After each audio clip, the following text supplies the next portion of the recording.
and welcome all of you for National Training of Trainers Workshop on Indian Fisheries. And I would like to invite Sebastian Mathew and Dr. B.K. Das to the stage. Good morning, friends, colleagues, and distinguished guests. My task is to give a brief introduction to the workshop and to welcome all of you to this important Training of Trainers workshop that ICSF is organizing. So as a background, I would like to bring to your attention that we have been engaging with the small-scale fisheries guidelines implementation since these guidelines were endorsed in 2014 by the Committee on Fisheries of the Food and Agriculture Organization. So it's a very important instrument, and so we have been organizing several events here. So I just want to tell you that what are the salient aspects of the guidelines. So one is that it recognizes the importance of ecosystem approach to fisheries on the one hand, and on the other hand, it also recognizes the human rights-based approach, and then deals with issues such as who can access fishing grounds and resources, under what conditions, and for how long. So if you look at the Code of Conduct for Responsible Fisheries 1995 document coming from FAO, you can see that that document is drafted within the framework of an ecosystem approach to fisheries.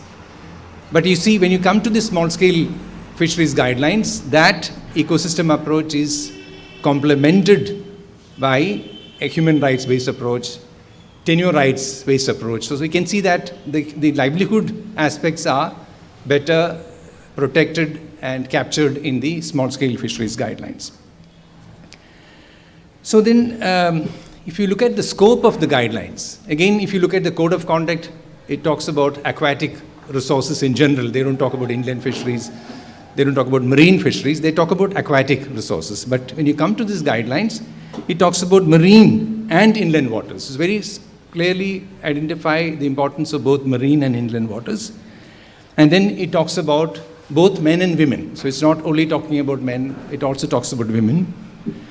And also deals with activities along the value chain. Along the value chain? Yeah, so am I going fast? I thought, yeah. She's managing it. So if you want me to slow down further, I can. Okay, fine, yeah. So therefore, activities along the value chain. So you talk about production, then you talk about processing, marketing, all those activities, people who participate in all these activities are covered in the scope of the guidelines. And then if you come to inland fisheries in particular, you see that guidelines recognizes what is the difference between marine fisheries and inland fisheries. So the guidelines recognize the fact that most of the fish produced in inland fisheries is for direct human consumption. So what is consumed is mostly consumed, what is produced is mostly consumed, and not traded. Yeah, and when you come to India, for example, when we got independence 1947, initial years, marine capture fisheries was the most dominant sector. But over time, we can see that inland fisheries contributes the largest share of fish production in India. And that includes both capture fisheries and culture fisheries. And if you look at the number of fishers, again you see that more than 1 million fishers and fish workers are employed in the inland sector. So it's a very, very significant sector in India, and maybe it's one of the largest sectors in inland fisheries in the world, the number of people dependent on inland fisheries in India. So again, if you go back to the guidelines, so what are the main areas in inland fisheries that are highlighted in the guidelines? So the guidelines talk about, firstly, the tenure rights, which I mentioned earlier. Tenure rights not only in marine fisheries, but also in inland fisheries. Then it comes to the impact of destructive fishing practices on inland ecosystems. So what kind of, is there any destructive fishing practices which we need to think about and change? And then what are the occupational safety and health issues in inland fisheries? There may be some diseases that inland fisheries sector people are exposed to. Maybe there are accidents happening which are not sufficiently understood because of very little information on social aspects in inland fisheries. And then he talks about kind of harmonizing policies. How do you make different policies to work together? Harmonizing the policies that are affecting the health of inland water bodies and ecosystems.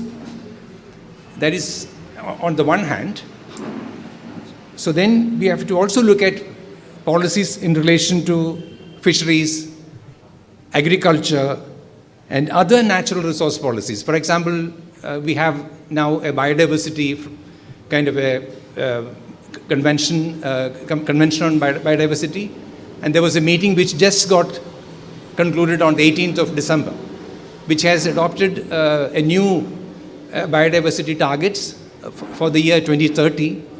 And even that includes several references to inland fisheries, protected areas, how to protect inland waters and marine waters, land use and sea use. All these kind of things are now recently again in global interest in inland fisheries as much as in marine fisheries. So as I mentioned earlier, we were involved in organizing several workshops. So in 2019, we had 2 workshops, one on marine fisheries and one on inland fisheries, basically how to implement these guidelines.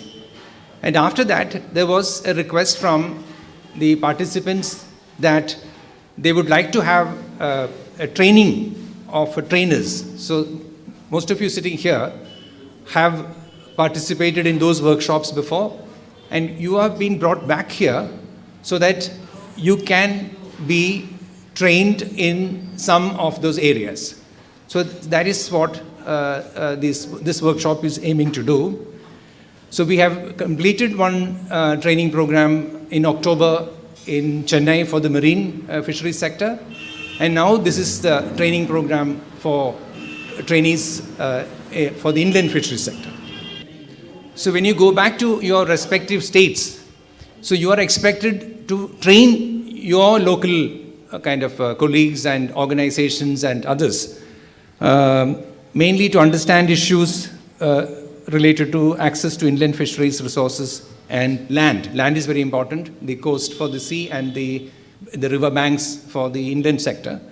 So how do you look at tenure issues? So I think the guidelines have a lot of language which you can internalize and see how it applies to your local context. And so therefore, the local reality has to be thought about in light of the normative language coming from the guidelines. So therefore, you are expected to see if you can use the guidelines, the training you get here from eminent resource persons to help understand the local situation and help them to engage with the fisheries administration, with other agencies dealing with their water bodies, so to protect their own interests and their own rights, or other kind of issues that they would like to raise in the public spheres. And then secondly, we are hoping that you are able to explain better the national schemes, state level schemes. We realize that there is not much awareness about many of the schemes. So maybe you will be able to train people back home the kind of schemes which they can benefit from. So that is another opportunity I think this training program is offering. And the third objective is to look at how do you look at the state level policies, inland fishery policies? How do you look at state level legislation? How do you look at national fisheries policies, inland fisheries policy, the draft National Fisheries Policy 2020? So what are the elements that you can take back to your local situation and make people understand, so that there is much greater awareness about schemes, much greater awareness about legislation, policies, much greater awareness about kind of language of the guidelines, which can help to frame your kind of concerns on access to resources. So this is the kind of expectation we have from all of you.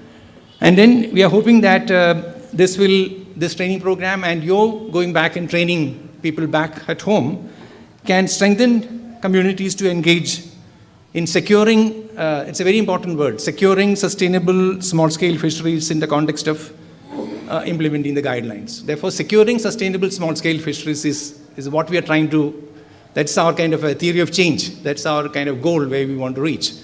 So if you can do that in this process, I think then we are doing a great service to the sector to make its visibility, to recognize its responsibility, and then to engage in a dialogue which is knowledge-based, information-based, and action-oriented. So basically, we expect you to understand three rights. One is the right to resources, including resource management. So that's very important. And then the second thing is your right to development. You need housing, education, sanitation, access to credit, marketing, all those things. So right to development is also very important. And then all these things are not very meaningful if your right to social security, social protection is not recognized, because there is climate change impact. There are all kinds of impacts from other sectors on fisheries which might take your livelihood away from you. So therefore, social safety nets are very important. Therefore, those social safety nets in the informal sector of where our fishers participate is very weak. So we need to strengthen those social safety nets. So these are all, again, constitutionally guaranteed rights. So therefore, we should see how we can talk about better social safety nets helping us in our resource management effort. So therefore, these three rights to resources, rights to development, and right to social safety net, these three things should be strengthened as a result of this workshop. Yeah. And now I would like to get into my duty to welcome our distinguished guests and all of you. First of all, I would like to welcome Dr. B.K. Das, Director, ICAR Central Inland Fisheries Research Institute, Barakpur, to this workshop. Dr. Das was also with us in the 2019 workshop, where also we invited him to deliver an excellent keynote address. And so we sort of requested him this time, and he was kind enough to accept our invitation. So we would like to welcome you, and we are hoping to listen to your keynote address. And I would like to then welcome Dr. Dilip Kumar, Fisheries and Aquaculture Sector Planning and Policy Advisor. He retired from Food and Agriculture Organization. So we welcome you, sir, to this meeting. And then I would like to welcome Dr. V.V. Sugunan, former ADG of Fisheries of ICAR. He has been participating in several of our workshops, and we would like to welcome you to this workshop as well. And then Dr. Anandan is a fellow traveler in all these workshops, and we welcome you again, sir, to this workshop as our kind of moderator to conduct this meeting on behalf of all of us. He's a principal scientist with the Central Institute of Fisheries Education. Then I would like to welcome Dr. Nachiket Kelkar.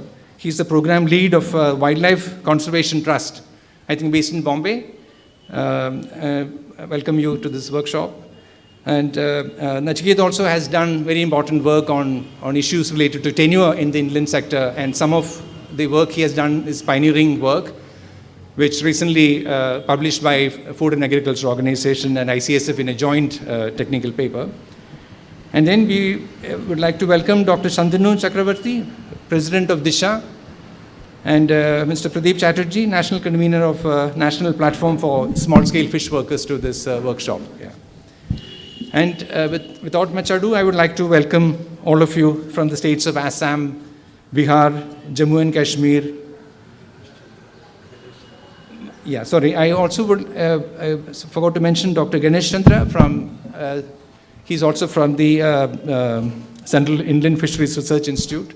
So he has also participated in our previous workshop, and thank you. Apologies for missing you out in this list. Yeah, and so going back to welcoming all of you from Assam, Bihar, Jammu and Kashmir, Maharashtra, Manipur, Odisha, Rajasthan, and West Bengal. So these are the states from where we have got trainers here.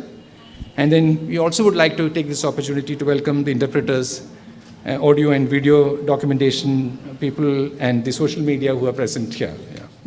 Thank you. Yeah. So we would like to invite Dr. Das to give a copy of this publication, joint publication of FAO and ICSF to Nachiket. Nachiket is the author, and maybe you could give a copy.